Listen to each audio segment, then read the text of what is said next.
Could you tell me what are your first memories of Sheffield, and could you tie it to a building or a location? Well, I think the very first time I came, which I would have difficulty putting a date on, but it was probably early 80s, was to a big CND meeting. It was when Sheffield was Peace City, and they had a national CND gathering, conference, jamboree thingy in the City Hall. So it was long before I ever knew that I'd work here or live here.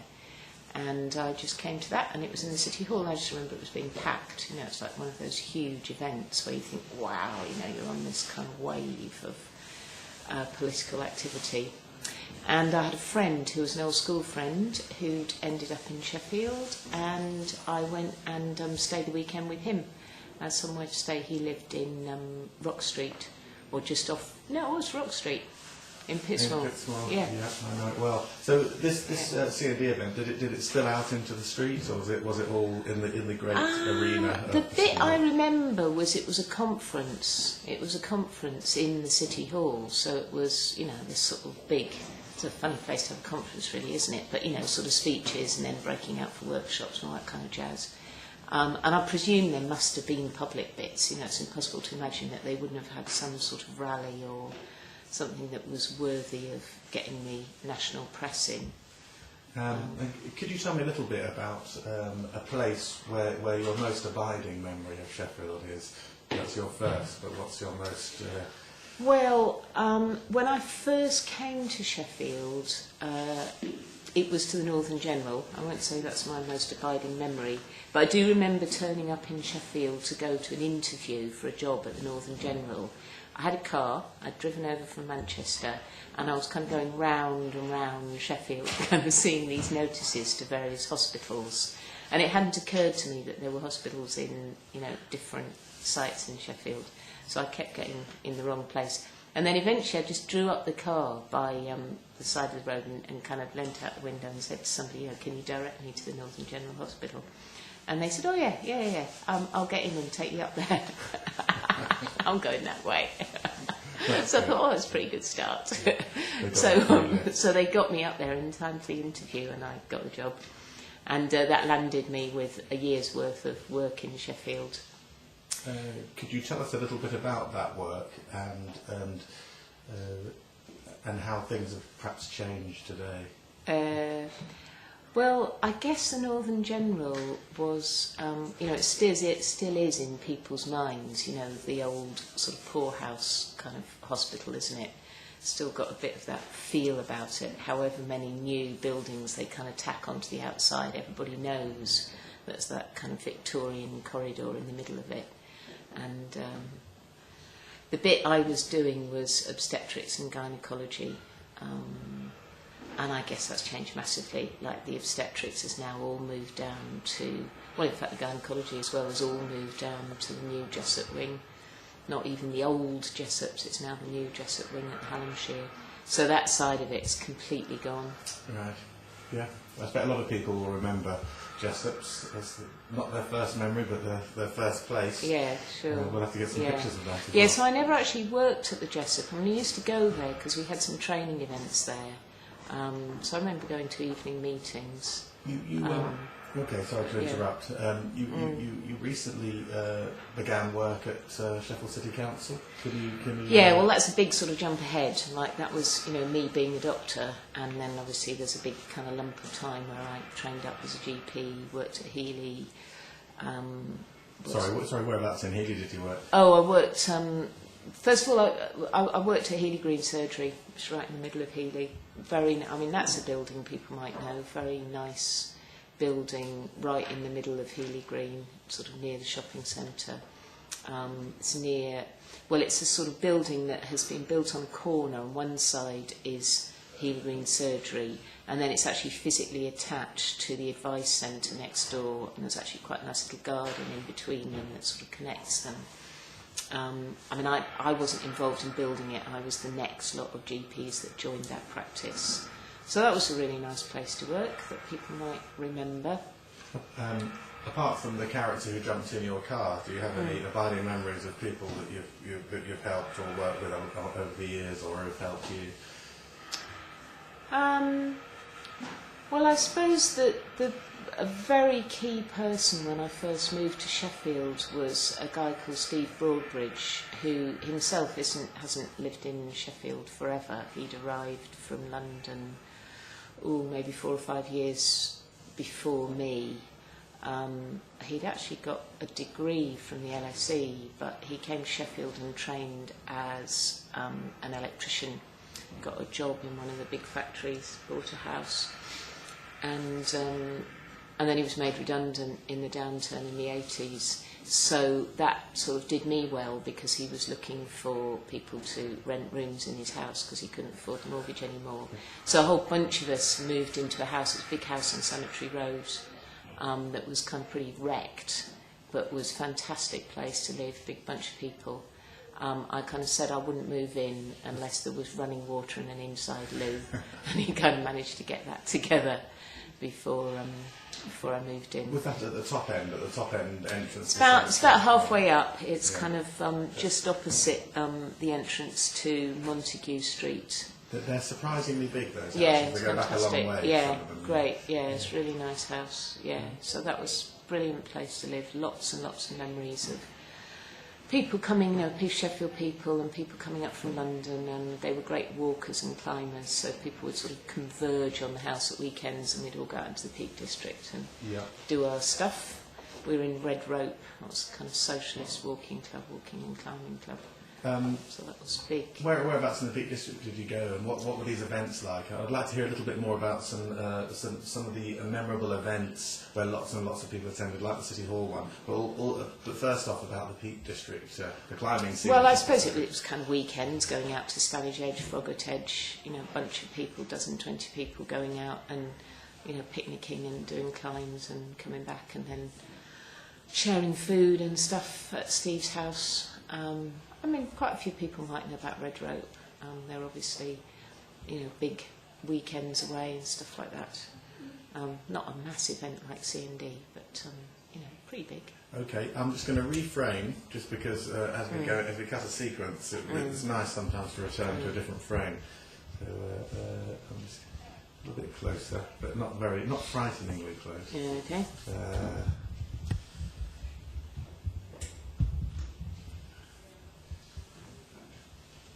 That's good.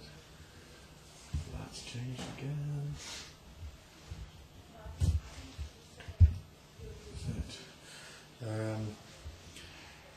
Sheffield events. That's what I'd like to see now. I should have stopped that while I was doing that. Sorry, that's really bad. Okay, off you go. Yeah. Sheffield events. Yeah. Big events in Sheffield. I suppose the things that, the big change in my life, I suppose, or one of the big changes, was moving from being a GP to being more involved in politics and being a city councillor.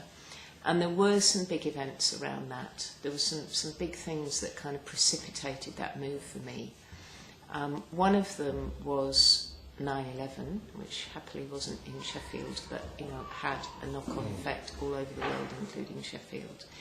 And the other was building the new incinerator.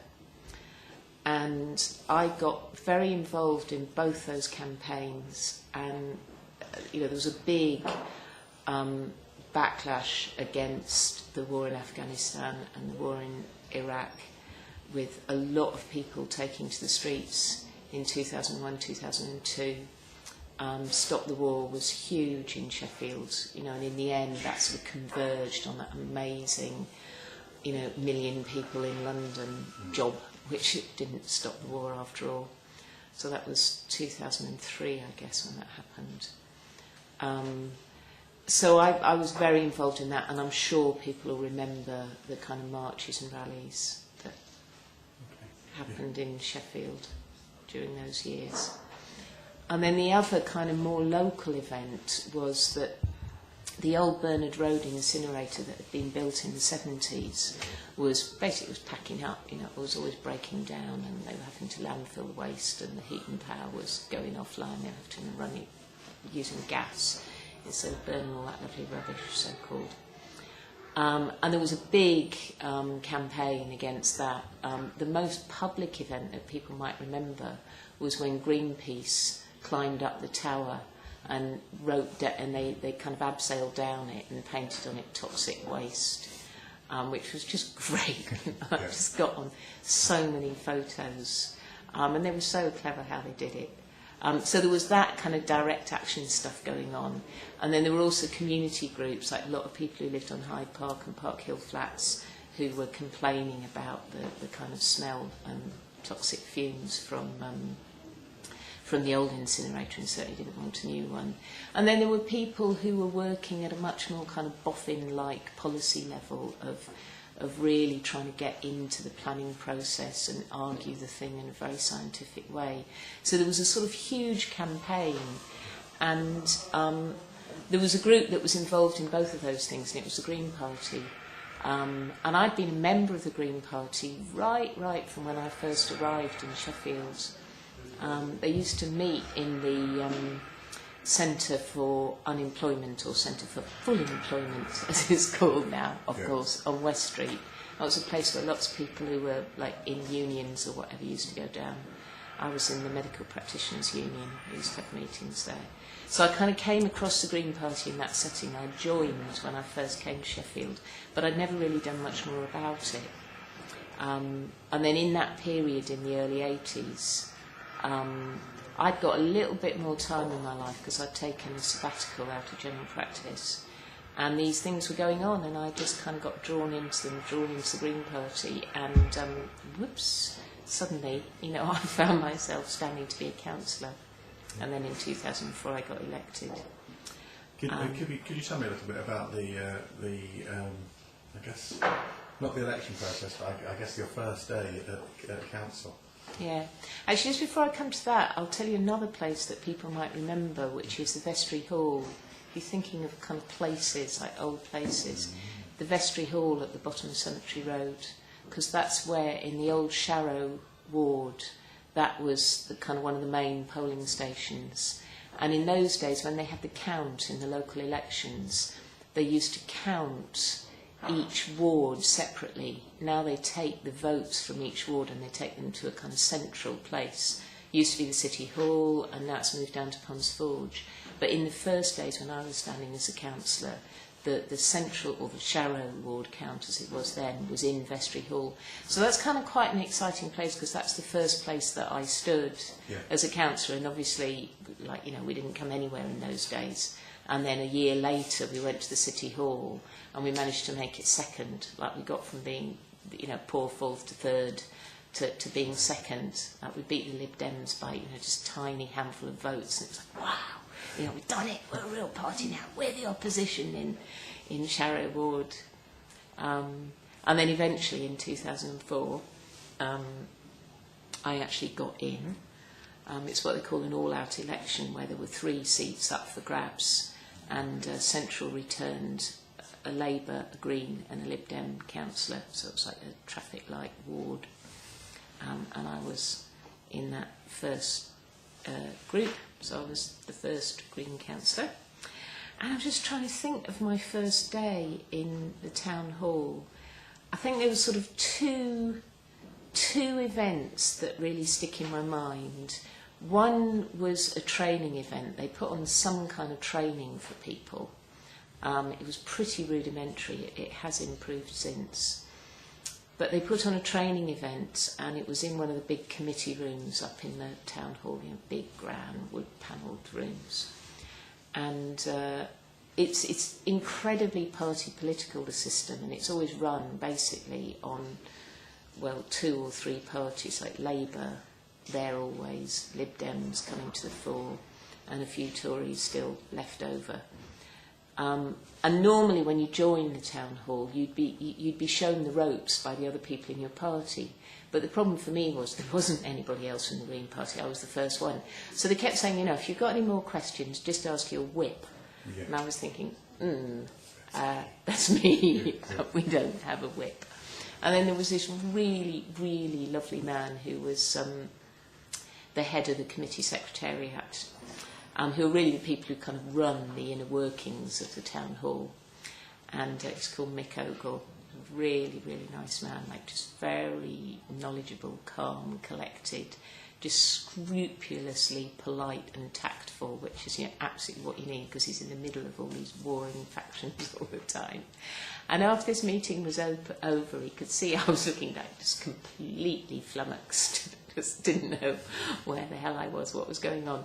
And he just literally took me down to the back entrance to the town hall on Surrey Street, and just said, right, well, this is where you come in, like this is where you wheel your bike in, and you take it down into the basement. You can park your bike here, and then you'll come up these stairs, and this is the post room, and then the floor above, you know, this is where the debating room is, and this is the library. You can sit at a library here, and we'll find you a locker, because I didn't have an office, you know, you're just allowed in, you didn't actually have anywhere to kind of work apart from the library.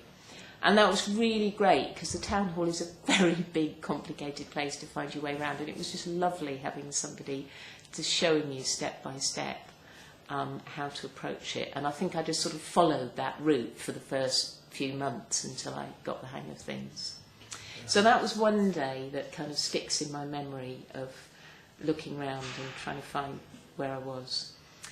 And then the other... I'll stop you there, and then we'll... because I'll edit that. I don't know if that's something you want to talk about. Okay. You were going to talk about another thing.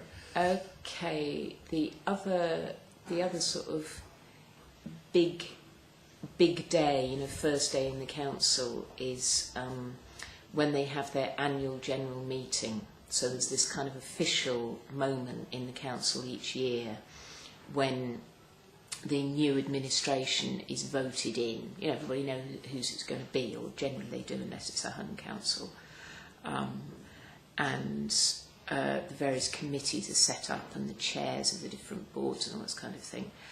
And it's a formal event in which the mayors switch over, so the old mayor goes out and the new mayor comes in. The new mayor, when it was my first year in, was Mike Pye, who some people might know. He was actually a councillor in the old Sharrow ward, so he was a councillor in Broome Hall where I live, but then he lost that seat and he went down to Burley. So everybody kind of piles in and they all wear their party hats and all that kind of stuff, and then there's a lunch, and then you come back in for the formal bit of the meeting. And I just remember in that first meeting the Labour councillors coming up to me and saying, you need to know how things are in Sheffield, you need to know our story. Not quite in those really words. And the story is, you know, Sheffield is a great city, but in the 80s we were thrashed by Maggie Thatcher, and, you know, we lost our mining and we lost our steelworks, and the city was in the terrible doldrums. And we, the Labour Party and New Labour, have kind of pulled us out of this.